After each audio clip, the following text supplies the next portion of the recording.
हिमाचल प्रदेश के राज्यपाल शिव प्रताप शुक्ल ने बजट सत्र के पहले दिन अभिभाषण दिया। इस अभिभाषण में उन्होंने राज्य सरकार के 1 साल की उपलब्धियां सदन में रखी। राज्यपाल के अभिभाषण के बाद मुख्यमंत्री सुखविंदर सिंह ने कहा कि उनकी सरकार व्यवस्था परिवर्तन के नारे को लेकर आगे बढ़ रही है। उन्होंने अभिभाषण में उन परिणाम का उल्लेख किया गया जो 1 साल में हमें नजर आए हैं। 1 वर्ष में हमारी सरकार ने जो व्यवस्था परिवर्तन किया है और उस व्यवस्था परिवर्तन के स्वरूप जो परिणाम आज सामने आया है उसका उल्लेख राज्यपाल के अभिभाषण में किया गया है। व्यवस्था परिवर्तन की नींव हमने अपने पहले बजट में दर्शाई थी और आत्मनिर्भर हिमाचल की दिशा में हम आगे बढ़ रहे हैं। निश्चित तौर पर मैं कह सकता हूँ कि कठिन आर्थिक परिस्थितियों के बाद भी हमने जब आपदा आई लोगों को राहत पहुंचाई, भ्रष्टाचार पर लगाम लगाई, जिस सबॉर्डिनेट सिलेक्शन बोर्ड में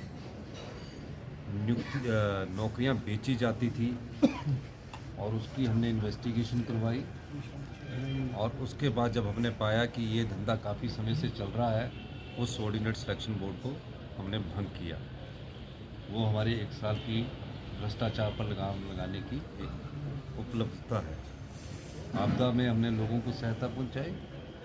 उसके अलावा ग्रीन स्टेट का जो हम परिकल्पना करके चले हैं उस दृष्टि से एक सोच समाज में भी बनी है और हम उसमें आगे बढ़ रहे हैं। शिक्षा के स्तर में, गुणात्मक स्तर में सुधार करने के लिए शिक्षा के संस्थान खोल दीजिए, लेकिन उनकी शिक्षा में अगर गुणात्मक सुधार नहीं होगा तो आपको उसका काफ़ी नुकसान भविष्य में भुगतना पड़ेगा। हमने इस चीज़ को पहचाना और शिक्षा के स्तर में गुणात्मक सुधार करने के लिए हमने नियमों में परिवर्तन किया, कानून में परिवर्तन किया और आज हम कह सकते हैं कि अगला जो एकेडमिक सेशन होगा उसमें पहली क्लास से इंग्लिश मीडियम शुरू किया जाएगा। 6 वर्ष के बच्चे को मेंटल स्ट्रेस छोटी उम्र में न डाला जाए, तो उस मेंटल स्ट्रेस से राहत दिलाने के लिए 6 वर्ष से की कम आयु के बच्चे को पहली कक्षा में एडमिशन मिलेगा। लोग तंग आते थे राजस्व में, अपना इंतकाल करवाना है, अपनी डिमार्केशन करवानी है, अपनी तकसीम करवानी है, अपनी दुरुस्ती करवानी है और हमने राजस्व लोक अदालतें लगाकर 95,000 के करीब इंतकाल के केसेस जो है उनको लोगों के रजिस्टर किया। पहले लोग पटवारियों के पीछे घूमते थे, कानूनों के पीछे घूमते थे, पूरा दिन बैठे रहते थे। निश्चित तौर पर इसका लाभ आम लोगों को मिला। हमारी सरकार आम लोगों की सरकार है। लोगों की अंतिम आवाज़ को पहचान कर हम अपना बजट का प्रोविज़न करते हैं।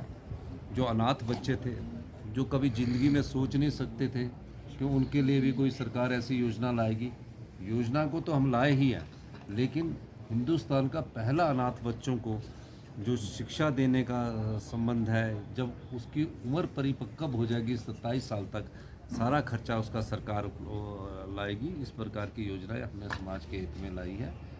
ये हमारी 1 साल की उपलब्धता है। इसके अलावा जो विधवा नारी है जिनके आवास नहीं है उनको लिए भी हम एक योजना लेकर आए हैं। सर अभिषेक नामांकन कल होगा।